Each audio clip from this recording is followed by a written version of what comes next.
dans le prochain épisode de Un si grand soleil. Tandis qu'une photo sème le trouble chez Cécile, Alex a passé la nuit avec une collègue d'Ève. Attention, les paragraphes qui suivent contiennent des spoilers sur l'épisode d'Un si grand soleil diffusé demain soir sur France 2. Si vous ne voulez rien savoir, ne lisez pas ce qui suit. Mercredi 1er novembre 2023 dans Un si grand soleil. Une photo sème le trouble chez Cécile. Il fait encore nuit lorsque Christophe se lève pour consulter le dossier d'Aubert sur l'ordinateur de Cécile. Cette dernière, qui a bien remarqué que quelqu'un avait touché à ses affaires, questionne son mari à ce sujet le lendemain matin. Comme Christophe prétend que ce n'est pas lui, Cécile imagine qu'Achille l'a utilisé en douce. Plus tard, Élise et Hakim surveillent le domicile d'Aubert. À quelques pas de là, Christophe est caché sous une casquette et observe le chef de réseau quitter son domicile. À la pépinière, Aubert informe Karim qu'il a été suivi par la police. Dans l'obligation de disparaître rapidement des radars, le chef de réseau lui fait comprendre qu'ils vont devoir engager des gens au plus vite pour faire le travail à leur place. Ce qu'Aubert et Karim ne savent pas, c'est qu'un policier sous couverture prend en photo la pépinière. Au commissariat, Manu, Cécile et le commissaire Becker regardent les photos prises de la pépinière d'Aubert. Immédiatement, la juge Alphand remarque une plante qui ressemble étrangement à celle que Christophe a achetée la veille. Le vétérinaire aurait-il commis une erreur? De retour chez elle, Cécile questionne Christophe sur cette fameuse plante. Ce dernier explique alors l'avoir trouvée dans une pépinière rue de la République.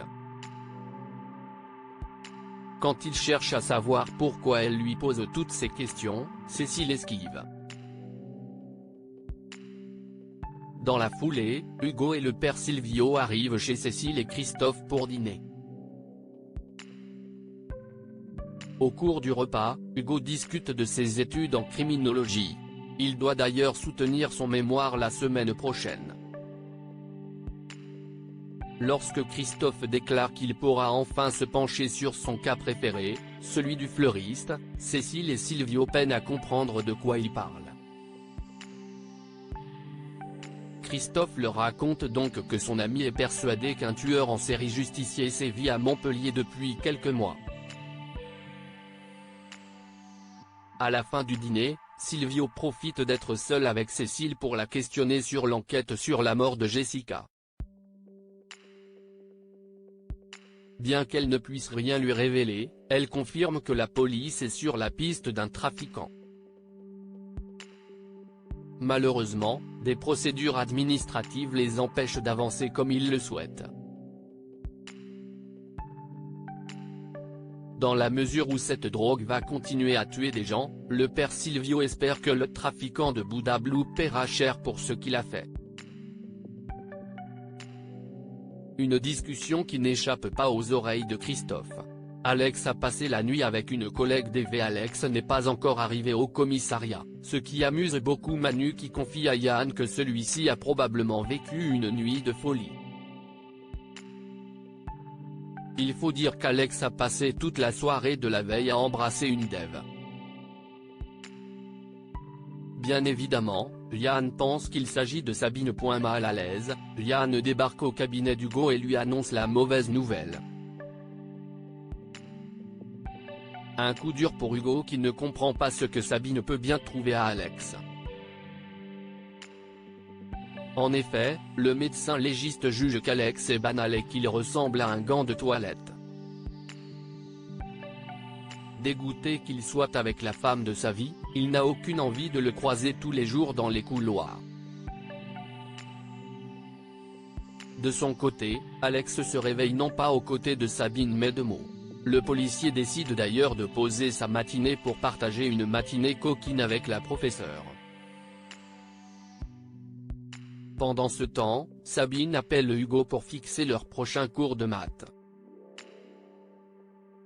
Très froid, le médecin légiste déclare qu'il préfère arrêter. Un changement d'attitude que Sabine peine à comprendre.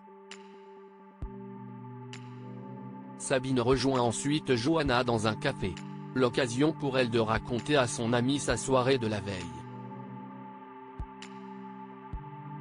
Si elle s'est bien entendue avec Alex, Sabine n'a aucune envie de sortir avec qui que ce soit pour le moment. Elle apprend donc à Johanna que c'est Mo qui a passé la nuit avec le policier. Prévenue par sa compagne, Liane appelle Hugo pour lui annoncer que la voie est libre avec Sabine puis il lui raconte toute l'histoire.